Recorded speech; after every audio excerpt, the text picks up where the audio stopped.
and the Clinton campaign that were colluding with Russia. And in fact, there are some similarities here, Maria. If you remember, we had the whole media in D.C. was all over Europe looking for Moscow prostitutes, money that was supposedly moving from Moscow or Ukraine into the Trump campaign or the Trump orbit. We looked for that for the last 4 years. It ends up that that story that ended up in the Clinton dossier that they fed into the FBI was true, except it was a fantasy based off of the Biden family. So there are prostitutes, there is Moscow money. I don't know if there's P-tapes or not, but it involves the Bidens, and they have a whole lot of explaining to do before the American people go to vote in this next election.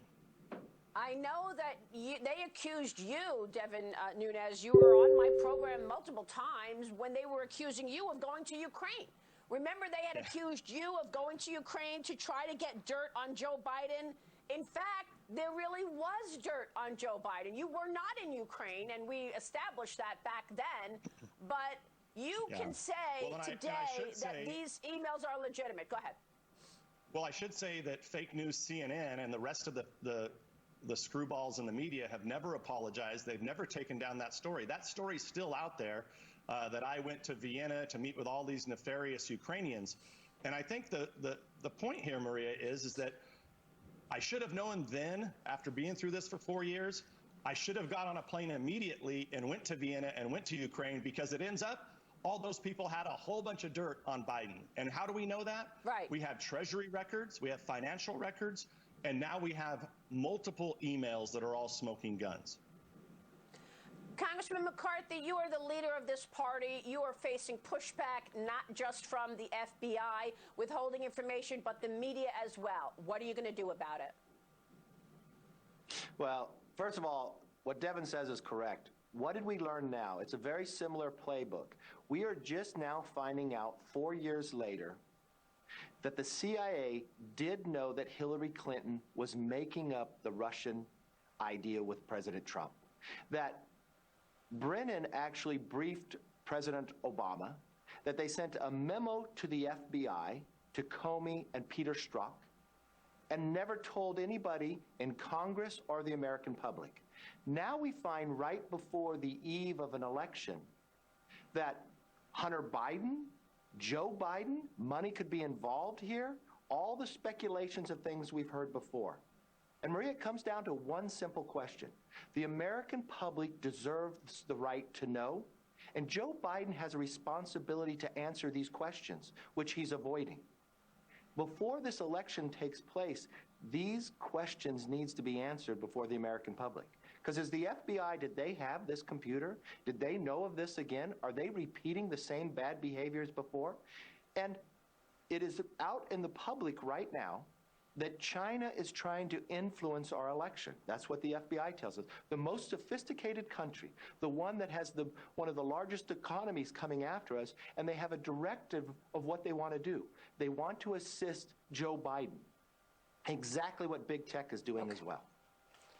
Well, I want to get into this further. We're going to take a short break, but I've got to ask you about big tech and what will be the fate of Twitter and Facebook blocking the New York Post story about Hunter Biden. Stay with us, Kevin McCarthy and Devin Nunes. We'll be right back. Devin Nunes, the ranking member on the House Intelligence Committee. He is also the author of the new book, Countdown to Socialism.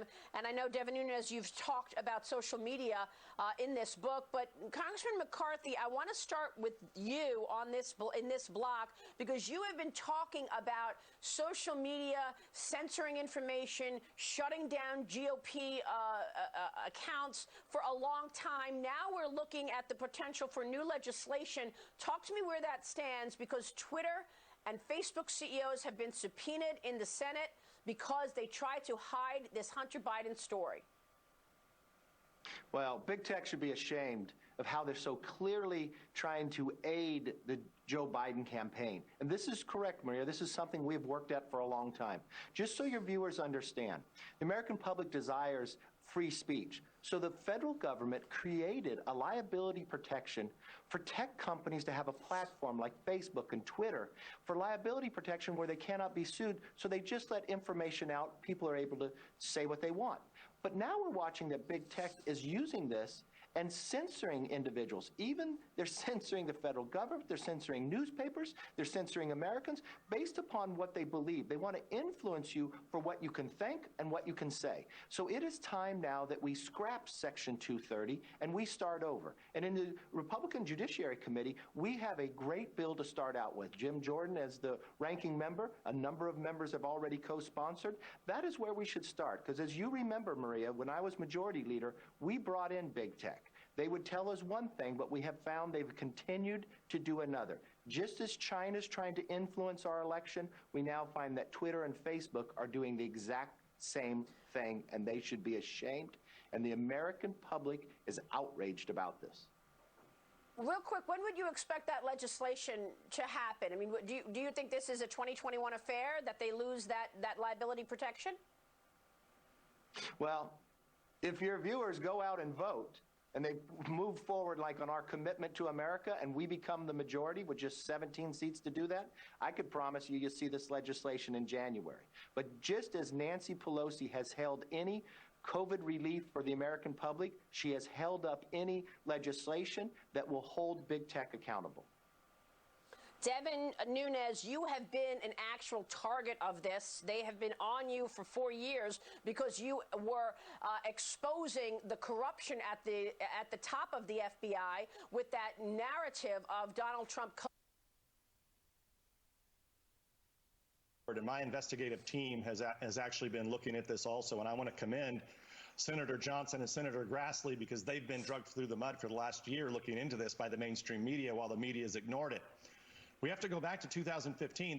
It was the Clinton campaign and the mainstream media who originally talked about all of this Burisma information and all of this corruption in Ukraine.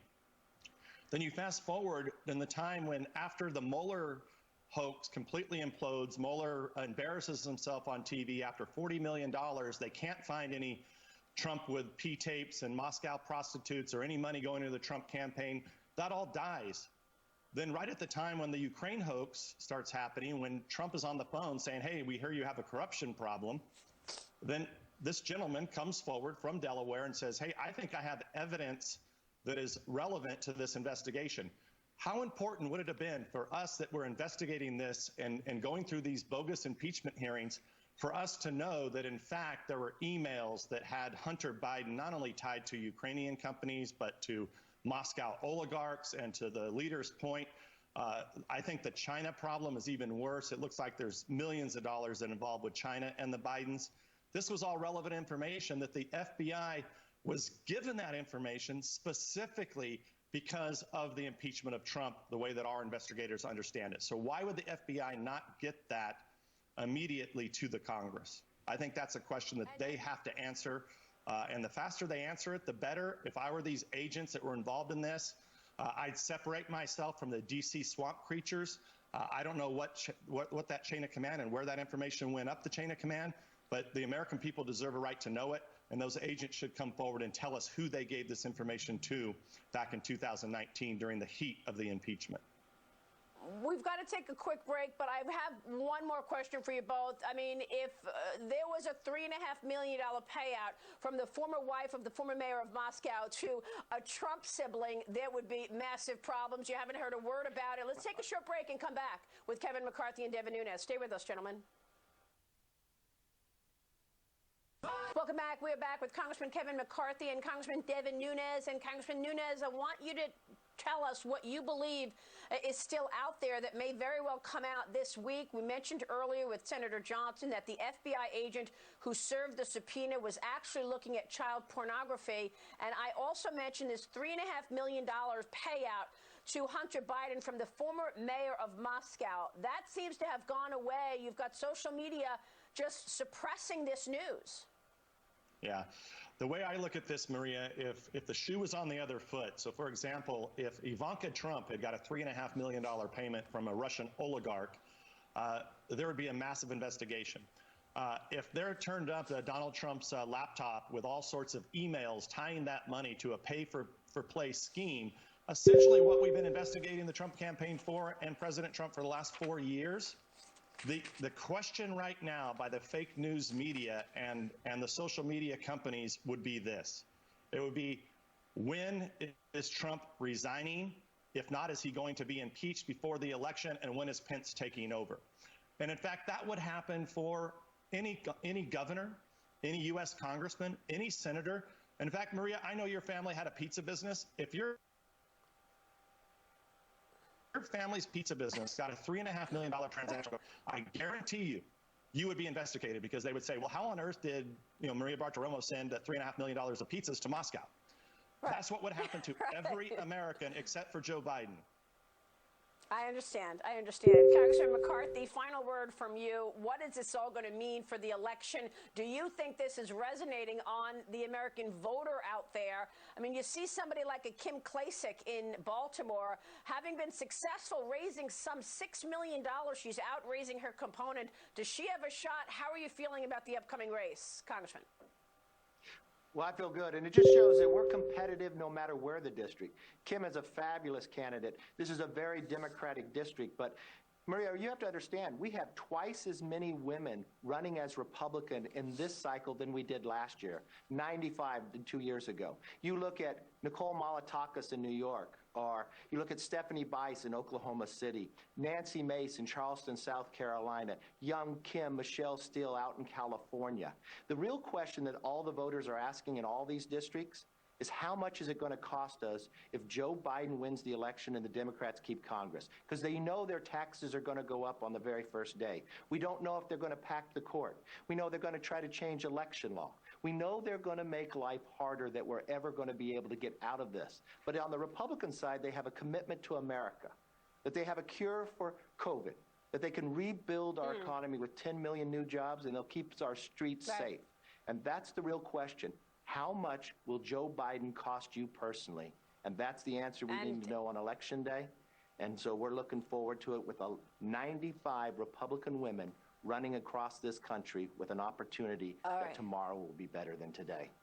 Well, we will see if the media suppresses all of that. Kevin McCarthy and Devin Nunes, it's good to see you this morning, gentlemen. Thank you so much for joining us. There is 16 days until November 3rd election.